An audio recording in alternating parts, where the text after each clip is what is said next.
బాలీవుడ్ లో భారీ అంచనాల మధ్య తెరకెక్కుతున్న రామాయణం సినిమా ట్రైలర్ విడుదలైన కొద్ది గంటల్లోనే సోషల్ మీడియాలో హాట్ టాపిక్ గా మారింది. అయితే ఈసారి చర్చ మొత్తం సీత పాత్రలో నటిస్తున్న సాయి పల్లవి చుట్టూనే తిరుగుతోంది. ట్రైలర్ విడుదలైన వెంటనే సాయి పల్లవి లుక్పై భిన్నాభిప్రాయాలు వ్యక్తమయ్యాయి. కొంతమంది ప్రేక్షకులు ఆమె సీత పాత్రకు చక్కగా సరిపోయిందని ప్రశంసిస్తుంటే, మరికొందరు మాత్రం విమర్శలు గుప్పిస్తున్నారు. అంతేకాదు, శూర్పణఖ పాత్రలో కనిపించిన రకుల్ ప్రీత్ సింగ్ లుక్ ను చూసి సీత కంటే శూర్పణఖే బెటర్ గా కనిపిస్తోంది అంటూ సోషల్ మీడియాలో పోస్టులు, మీమ్స్ వైరల్ అవుతున్నాయి. సీత పాత్రకు అవసరమైన రాజసం, నిండుదనం, దైవత్వం సాయి పల్లవి లుక్ లో కనిపించలేదని కొందరు అభిప్రాయపడుతున్నారు.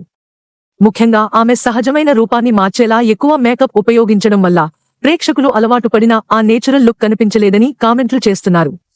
అయితే మరోవైపు సాయి పల్లవికి మద్దతుగా కూడా భారీగా స్పందనలు వస్తున్నాయి.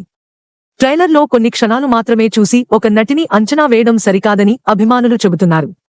సాయి పల్లవి ఇప్పటికే తన నటనతో ఎన్నో పాత్రలకు ప్రాణం పోసిందని, సీత పాత్రలో కూడా అదే స్థాయి అభినయం కనబరుస్తుందని వారు విశ్వాసం వ్యక్తం చేస్తున్నారు.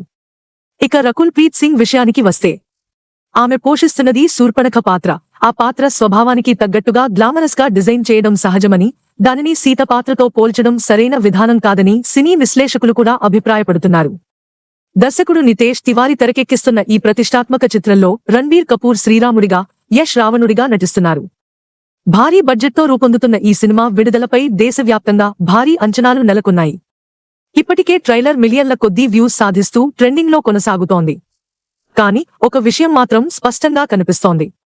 సినిమా విడుదలకు ముందే సాయి పల్లవి పాత్రపై భారీ చర్చ మొదలైంది. అసలు సీత పాత్రలో సాయి పల్లవి ప్రేక్షకులను మెప్పిస్తుందా, లేక ట్రోల్స్ చెప్పిందే నిజమవుతుందా? దీనికి సమాధానం సినిమా విడుదలైన తర్వాతే తెలుస్తుంది. ఈ విషయంపై మీ అభిప్రాయం ఏమిటి? సీత పాత్రకు సాయి పల్లవి సరైన ఎంపిక అని మీరు భావిస్తున్నారా? మీ అభిప్రాయాన్ని కామెంట్లో తెలియజేయండి. అలాగే ఇలాంటి సినిమా అప్డేట్స్ కోసం మా ఛానల్ను సబ్స్క్రైబ్ చేయడం మర్చిపోవద్దు.